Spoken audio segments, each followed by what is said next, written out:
Compter debout ou assis? Bonne question. Je dirais, tout dépend du contexte, tout dépend de la situation et tout dépend de l'histoire et tout dépend de votre ressenti. Cependant, la plupart du temps, quand on compte debout et qu'on est mal à l'aise avec le compter assis, c'est peut-être parce qu'on ne connaît pas bien l'outil chaise. Alors, voici une chaise. Et souvent, quand on va s'asseoir dans la chaise, on va être là, au fond. Et quelque part, nos jambes là sont tenues, maintenues, et puis on ne sait plus quoi faire de son corps. Alors, je tiens ça de la conteuse Nadine Roche, conteuse québécoise. Et donc, je vous partage là un petit bout de ce que j'ai pu goûter de son savoir. L'idée là va être plutôt de s'asseoir en bord de chaise. Parce que voyez-vous, si je m'assois en bord de chaise, si je me mets là, en bord de chaise, j'ai toute l'amplitude, incroyable amplitude que je peux avoir sur mon dossier, autant derrière que devant. Après, les chaises avec accoudoir va jouer aussi sur l'amplitude latérale. Mais donc, toujours est-il, s'asseoir en bord de chaise. Maintenant, connaître l'outil chaise, ça veut dire quoi? Ça veut dire connaître son corps dans l'espace. Quand on est debout, on a l'habitude, depuis qu'on est petit, on nous apprend à être accroupi, à aller chercher. On connaît par cœur cet espace-là.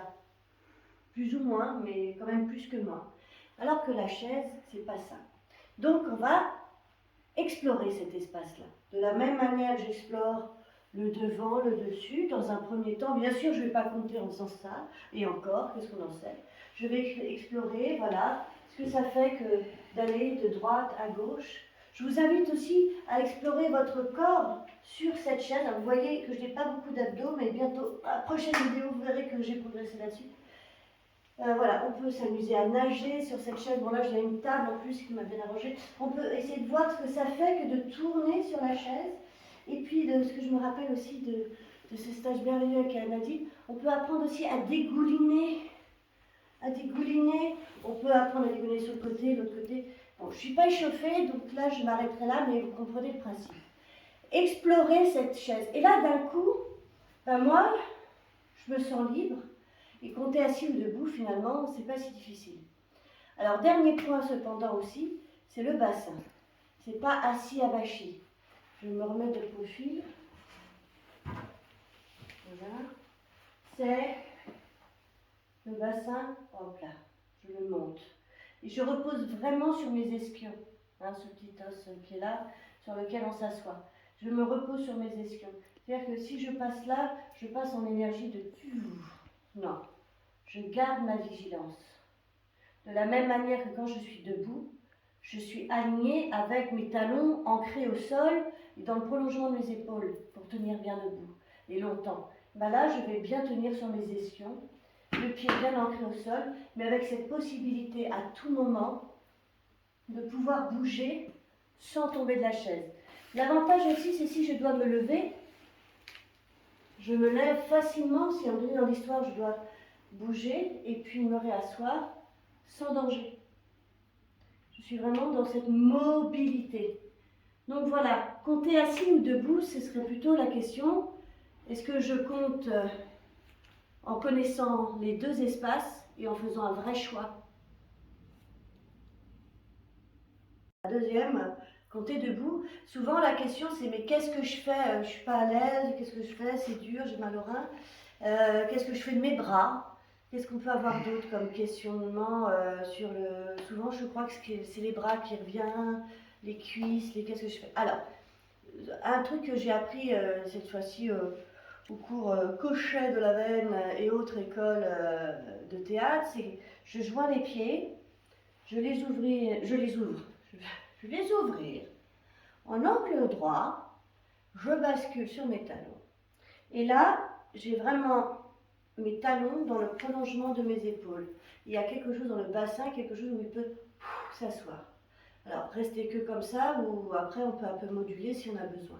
C'est donc toujours avoir une forme de mobilité, donc du bassin, des genoux. Vous voyez quelle mobilité déjà vous pouvez avoir. Explorer cet espace de la même manière qu'on le fait avec la chaise. C'est quoi compter? C'est quoi, voilà, garder un poids d'appui pour toujours retrouver ma position et ne pas oublier cet alignement pied-épaule, talon-épaule. Ça, c'est un point. Deuxième point, qu'est-ce que je fais de mes bras? Alors, on peut laisser là, tout simplement laisser-les vivre. Réfléchissez pas, ne construisez pas, c'est juste, ils sont vivants, laissez-les s'exprimer. Parce que très naturellement, si vous les laissez libres, eh bien, ils vont accompagner vos propos.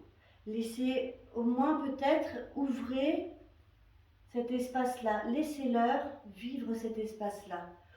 Ouvrez cet espace en face de vous. Parce que souvent, on n'ose pas quoi faire de ses bras aussi, peut-être. Parce que personnellement, on ne veut pas prendre trop de place, on ne veut pas trop montrer de choses. Alors, être debout, c'est se montrer. Et là, on n'a plus de protection que d'être avachi sur la chaise. On n'a plus la protection de la chaise, là, de c'est bon, je pose mes mains sur les cuisses. Donc, peut-être aussi explorer, ça me fait quoi d'ouvrir ma cage thoracique et de prendre ma place au monde. Parce qu'un conteur, il prend sa place au monde pour offrir ses histoires.